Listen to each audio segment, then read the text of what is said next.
मित्रांनो, आज मी एक पोस्टर बघितलं एका ग्रुपवरती.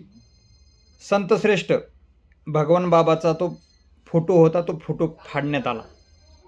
मला एवढंच सांगायचे त्या पाखंडी लोकांना, जे कोणी पोस्टर फाडणार आहेत, हा जो तुम्ही मतभेद करता ना, हे करता याचा अर्थ तुम्ही पापाला अनुमोदन द्यालेत. कारण संत फक्त जगाचं कल्याण होण्याकरता अवतीर्ण होत असतात. ते जात पात गोत्र कुळ काही पाहत नसतात. या माझ्या भोड्या बाबड्या समाजाचं कल्याण कसं व्हावं याच्याकरता ते अवतीर्ण झालेले आहेत आणि आपल्याला सन्मार्ग दाखवतात. आणि आज आपण नीच वृत्तीचे लोक, पाखंडी लोक, ज्यांना तीळ मात्र ही अक्कल नाही, ते लोक संतांची टिंगल करतात. अरे कुठल्या संतांनी जातीभेद बघितला? संतांचा गुन्हा आहे का ते संत त्या समाजामध्ये जन्माला आले म्हणजे? किंवा संतांनी दाखवा मला कुठंतरी की या संतांनी मतभेद केला म्हणून. तुकोबाराने कधी मतभेद केला? ज्ञानोबाराने कधी मतभेद केला? छत्रपती शिवाजी महाराजांनी स्वराज्याची स्थापना केली, 18 पगड 12 बोल जवळ घेतले, कधी मतभेद केला? राष्ट्रसंत तुकडोजी महाराजांनी कधी मतभेद केला? गाडगे महाराजांनी कधी मतभेद केला?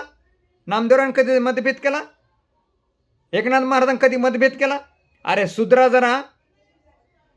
हे जे तुम्ही करता का, याच्याही अलीकडे येऊन सांगतो मी तुम्हाला. आत्ता सध्याचे संत होऊन गेलेत.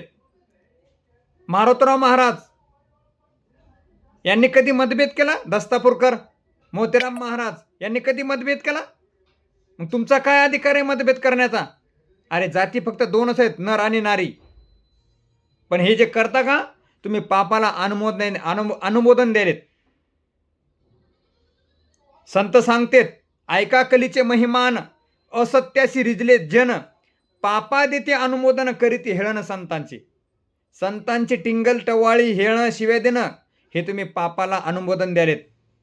पण एवढं लक्षात राहू द्या, तुमच्यासारख्या नीच वृत्तीच्या लोकांमुळे चांगल्याही लोकांना त्रास होऊ शकतो. या गोष्टीत म्हणतात ना, गव्हाबरोबर किरे रगडतात, ती अवस्था होणार आहे. म्हणून जीवन एकदाच आहे, चांगलं जगा, कोणाला त्रास होईल असं वागू नका. आणि संत हे समाजाकरता असतात, त्यांच्यापाशी जातभेद नसतो. संतांनी सर्वांना जवळ धरलेलं असते.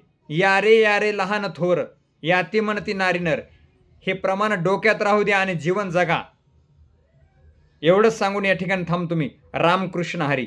वाईट वाटलं तर माफ करा मला, पण सत्य बोलतो मी. रामकृष्ण हरी.